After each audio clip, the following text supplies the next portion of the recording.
Iran ಮತ್ತು Israel ಯುದ್ಧದ ಹಿನ್ನೆಲೆ ಕೊಲ್ಲಿ ರಾಷ್ಟ್ರಗಳಲ್ಲಿ ಕನ್ನಡಿಗರು ಸಿಲುಕೊಂಡಿದ್ದಾರೆ. ಇಂಜಿನಿಯರ್ ಆಗಿರುವಂತಹ ರಾಘವೇಂದ್ರ ಕುದುರಿ ಅವರ ಕುಟುಂಬ ಈಗ ಆತಂಕದಲ್ಲಿದೆ. ಅಬುದಾಬಿಯಲ್ಲಿ ನೆಲೆಸಿರುವಂತಹ ಹಾವೇರಿಯ ರಾಘವೇಂದ್ರ ಕುಟುಂಬ, ಹಾವೇರಿ ತಾಲೂಕಿನ ಕನವಳ್ಳಿ ಗ್ರಾಮದ ರಾಘವೇಂದ್ರ ಕುಟುಂಬ ಈಗ ಮನೆಗಳ ಮೇಲೆ ಕ್ಷಿಪಣಿ ದಾಳಿ ನಡೀತಾ ಇದೆ. ಮೇಲ್ಛಾವಣಿ ಕುಸಿದಿದೆ, ನಮ್ಮನ್ನ ಭಾರತಕ್ಕೆ ಕರೆಸಿಕೊಳ್ಳುವಂತಹ ವ್ಯವಸ್ಥೆ ಮಾಡಿ ಅಂತ ಮನವಿಯನ್ನು ಮಾಡಿಕೊಂಡಿದ್ದಾರೆ. ಅಬುದಾಬಿಯಲ್ಲಿ ಪತ್ನಿ ಮತ್ತು ಇಬ್ಬರು ಮಕ್ಕಳ ಜೊತೆಗೆ ರಾಘವೇಂದ್ರ ಅವರಿದ್ದಾರೆ. ಅವರು ಇರುವಂತಹ ಸ್ಥಳ ಏನಿದೆ ಅಬುದಾಬಿ, ಆ ಒಂದು ಪ್ರದೇಶದ ಹತ್ತಿರದಲ್ಲೇ ಅಟ್ಯಾಕ್ ಆಗಿದೆ ಅಂತೆ. ಹಾಗಾಗಿ ಅವರಿಗೆ ಆತಂಕ ಬಹಳಷ್ಟು ದೊಡ್ಡ ಮಟ್ಟದಲ್ಲಿದೆ.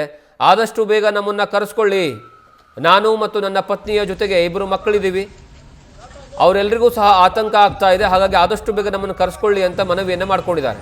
ಇವರು ಹಾವೇರಿಯ ಮೂಲದವರು. ಹಾಯ್, ನನ್ನ ಹೆಸರು ರಾಘವೇಂದ್ರ ಕುದುರೆ ಅಂತ. ಸೊ ನಾವಿರೋ ಏರಿಯಾ ಬಂದು Mohammed bin Zayed city zone 17. So ಇಲ್ಲಿ ಏನಾಗ್ತದೆ ಅಂದರೆ, ನಿನ್ನೆ ಮಧ್ಯಾಹ್ನ ಟೈಮಲ್ಲಿ ಮೇಲ್ಗಡೆ ನೋಡಿದ್ರೆ ಕ್ಷಿಪಣಿಗಳು ಹಾರಾಡ್ತಾ ಇಲ್ಲಿಂದ ಅಬುದಾಬಿ ಡಿಫೆನ್ಸ್ ಸಿಸ್ಟಮಿಂದ ಅದನ್ನು ತಡಿತಾ ಇದ್ವು. ಮೇಲ್ಗಡೆ ಎಲ್ಲ ಹೊಗೆ ಕಾಣಿಸ್ತಾ ಇತ್ತು, ಫುಲ್ ಸೌಂಡ್ ಬರ್ತಾಯಿತ್ತು. ಸೊ ಈ ಕಡೆ ಎಲ್ಲ ಜನ ಎಲ್ಲ ನಿಂತ್ಕೊಂಡು ನೋಡ್ತಾಯಿದ್ರು ಆ ಟೈಮಲ್ಲಿ. ನಿನ್ನೆ ಅಷ್ಟೊಂದು ವಾತಾವರಣ ಇತ್ತು, ರಾತ್ರಿ ಕೂಡ ಸಿಕ್ಕಾಪಟ್ಟೆ ಶಬ್ದ ಬರ್ತಾಯಿತ್ತು. ಸೊ ಇವತ್ತು ಮಧ್ಯಾಹ್ನ ಏನಾಯಿತು ಅಂದರೆ, ನಮಗೆ ನೋಟಿಫಿಕೇಷನ್ ಬಂತು ಎಲ್ಲ ಕರೆಕ್ಟಾಗಿದೆ, ಎಲ್ಲ ಓಕೆ ಇದೆ ಅಂಥೇಳಿ.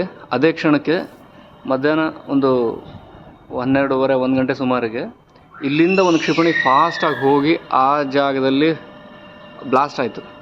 ಆ ರಭಸಕ್ಕೆ ನಮ್ಮನೆ ಗ್ಲಾಸ್ ಡೋರ್ ಆಗಿರ್ಬೋದು, ಬಾತ್ರೂಮಲ್ಲಿರೋ ಒಂದು ಫಾಲ್ ಸೀಲಿಂಗ್ ಆಗಿರ್ಬೋದು ಎಲ್ಲ ಏನೋ ಸಿಕ್ಕಾಪಟ್ಟೆ ಸೌಂಡ್ ಮಾಡಿಬಿಡ್ತು.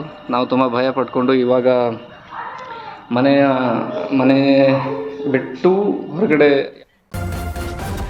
ನ್ಯೂಸ್ ಫಸ್ಟ್, ನಿರ್ಭೀತಿಯಿಂದ ನಿಮ್ಮ ಪರವಾಗಿ.